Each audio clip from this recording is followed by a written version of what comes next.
അപ്പ വാ.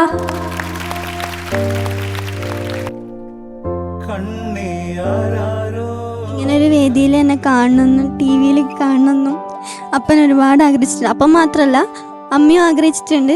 എപ്പെങ്കിലും ഒരു ദിവസം അങ്ങനെ അപ്പൻ്റെ ആഗ്രഹം നീ സാധിച്ചു തരണം എന്ന് അപ്പം പറയലുണ്ട്. അപ്പൊ ഇപ്പൊ എനിക്കത് സാധിച്ചു. ഒരുപാട് സന്തോഷമുണ്ട്. അമൃത ടിവിയോട്, സൂപ്പർ സ്റ്റാർ സീനിയറോട് ഒരുപാട് നന്ദിയുണ്ട്. ദേവികയുടെ ഈ ഒരു ഇന്നസെൻസ് ആണ് ദേവികയുടെ ശബ്ദത്തിലുള്ളത് കേട്ടോ. എപ്പോഴും ഈ ഇന്നസെൻസ് പോവാതെ നോക്കുക. മിന്നു ഞാൻ വിളിക്കല് എൻ്റെ മിന്നു പറഞ്ഞേ ഇത് വലിയ സ്വപ്നതുല്യമായ ഒരു അനുഭവമാണ്. തെയ്യം ഒരു കലാകാരനായതുകൊണ്ട് അച്ഛൻ അതിനെക്കുറിച്ച് കൂടുതൽ ഞങ്ങൾക്ക് പറഞ്ഞു തരാനും കഴിയുമല്ലോ. അച്ഛൻ്റെ ആ ഒരു പ്രിപ്പറേഷൻസ് എങ്ങനെയാണ് ആ ഒരു രൂപത്തിലേക്ക് കയറുന്നതിന് മുന്നേ ഉള്ളതൊക്കെ ഒന്ന് ഞങ്ങളോട് ഷെയർ ചെയ്യാമോ?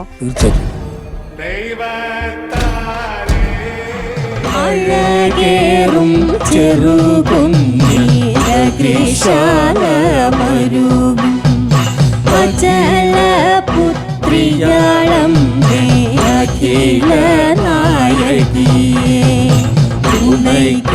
മോരടിയങ്ങൾ സ്തുതിച്ചു കൈതൊഴുമ്പോൾ കളിക്കും പന്തലിൽ കത്തും വിളക്കായും വരണം.